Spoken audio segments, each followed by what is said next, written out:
बच्चा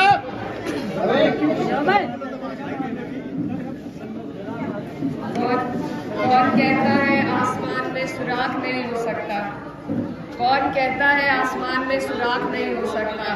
एक पत्थर तो तबीयत से उछालो यारो। आज की इस खूबसूरत प्रोग्राम के हमारे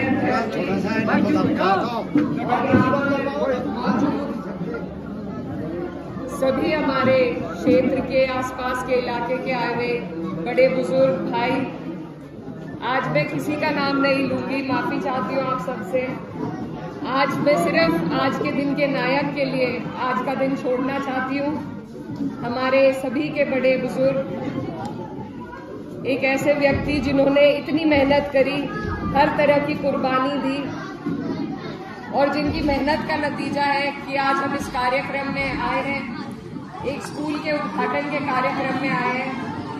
हमारे आदरणीय गांव पलखेड़ी के पूर्व प्रधान और शहर के इलाके के पार्टी के बुजुर्ग जिम्मेदार शरीफ प्रधान जी का मैं दिल की गहराइयों से धन्यवाद देना चाहती हूँ। आज ना मेरा दिन है, ना और किसी का दिन है, ना पार्टी का, ना सियासत का। आज सिर्फ उनकी मेहनत का दिन है और आज हम सब यहाँ इकट्ठा हुए हैं उन्हें इसी बात की मुबारकबाद देने के लिए और उनका तहे दिल से शुक्रिया अदा करने के लिए। मुझसे पहले पूर्व वक्ताओं ने बताया कि जब भी कोई विकास का कार्य होता है तो कई लोग ऐसे हैं जो ऐसी राजनीति की भी सोच रखते हैं कि काम को रोके।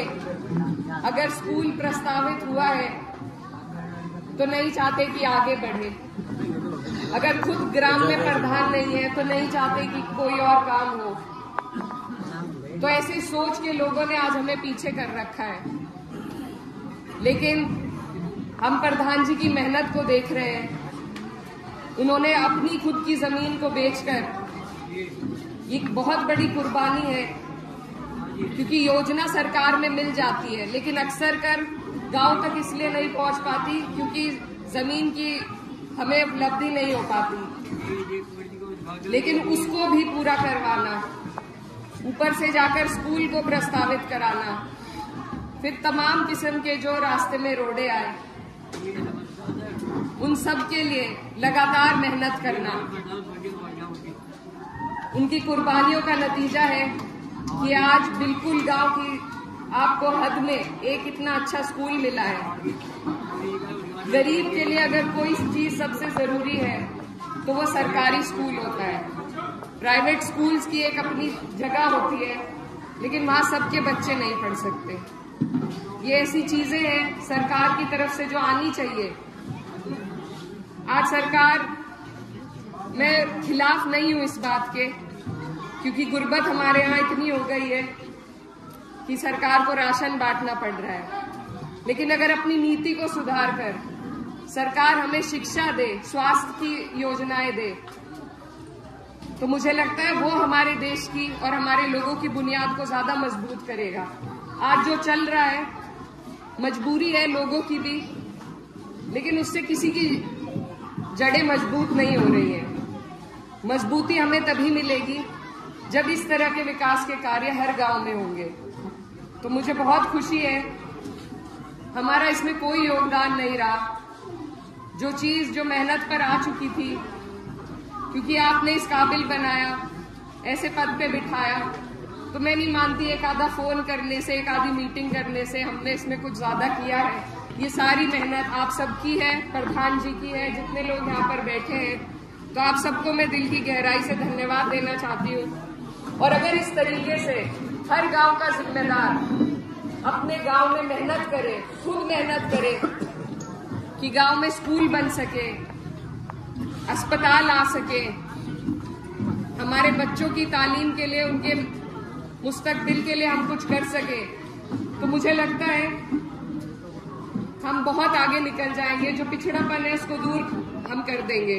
अभी कारी अरशद साहब ने बहुत अच्छी बात कही कलम की ताकत आप सबको हमें बताई। मैं उनकी बात से बिल्कुल 100 के 100 मैं उनकी बात को मानती हूँ और ये उनकी बात में जोड़ना चाहती हूँ कि सिर्फ तालीम, शिक्षा वो उजाला है जो हमें अंधकार से निकाल सकता है। मैं अपनी भी बात कहना चाहूंगी कि मेरे में कोई ऐसी खासियत नहीं थी, सिर्फ जो आत्मविश्वास था आप सबके प्यार का था और जो तालीम मुझे मिल पाई उसके बदौलत मैं आज भी आपके बीच आत्मसम्मान के साथ, आत्मविश्वास के साथ खड़ी हो पाती हूँ। अगर हमारे क्षेत्र की हर बेटी को हम पढ़ाएं, आगे बढ़ाएं, हर भाई अगर हमारा तालीम पे ध्यान दे, तभी हमारे देश को, हमारे लोगों को, हमारे इलाके को तरक्की मिल पाएगी। हम अक्सर आपसी राजनीति में दूरदर्शिता को नजरअंदाज कर देते हैं। ये सोचते हैं रोज के झगड़ों में उलझ जाए, लेकिन अगर ध्यान देने की चीज है तो वो यही चीजें हैं कि कौन बुनियादी हमारी जो जरूरत है उन्हें पूरा कर रहा है। तो हर गांव में अगर इसी तरीके से मेहनत हो तो आप और हम, फिर हमें किसी की जरूरत नहीं पड़ेगी। जैसा अभी अंबेडकर जयंती परसों थी और सिर्फ एक वाहिद व्यक्ति बाबा साहब भीमराव अंबेडकर जी ने अपनी पूरी कौम को, न सिर्फ कौम को, अपने पूरे मुल्क को, हर जात, बिरादरी, धर्म के लोगों को उनके अधिकार दिलाने का जो प्रयास किया और जो संविधान हमें देकर गए हैं वो सिर्फ इसलिए क्योंकि वो पढ़े लिखे थे, शिक्षित थे, अपने अधिकारों को जानते थे। आज की राजनीति भी हमें हमारे अधिकारों से दूर कर रही है क्योंकि सरकारें जानती हैं कि हम सवाल नहीं करेंगे। हम वहां तक पहुंच ही नहीं पाए हैं आज तक कि हम सवाल नहीं करेंगे। अंबेडकर जी ने यह भी कहा था कि सरकार आपको सब चीजें देगी लेकिन शिक्षा नहीं देगी, क्योंकि अगर आपको शिक्षा मिल गई तभी आप उनसे सवाल करेंगे, तभी आप अपने अधिकारों की लड़ाई लड़ पाएंगे। तो हमें अगर सम्मान के साथ जीना है, अपने अधिकारों की सुरक्षा करनी है, तो हमारे एक एक बच्चे को तालीम याफ्ता होना बेहद जरूरी है। तो ये स्कूल का मुस्तकीम प्रधान जी ने कहा कि स्कूल की स्थापना हो चुकी है, अब आप लोगों की सबकी जिम्मेदारी है कि यहाँ पर बच्चे आए, बच्चियां आए, एडमिशन हो, पढ़ाई हो, लोग यहाँ से बाहर तालीम लेकर जाएं और अपने क्षेत्र का, अपने इलाके का नाम रोशन करें। उसी के संदर्भ में आप सबकी इजाजत लेकर मैं ये घोषणा करना चाहती हूँ कि हर साल अपनी बहनों के लिए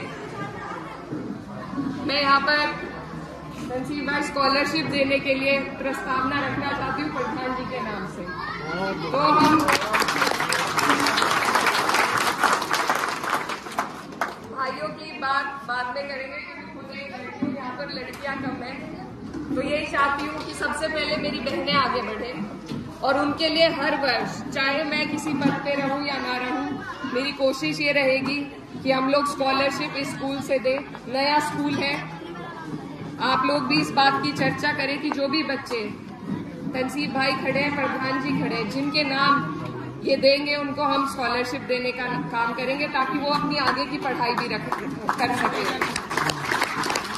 तो ये छोटी छोटी कोशिशें हैं आपकी, हमारी सभी की मिलजुल कर होनी चाहिए कि हमारे क्षेत्र में लोग शिक्षा के प्रति जागरूक हो, अपनी बच्चियों को, बच्चों को पढ़ाएं।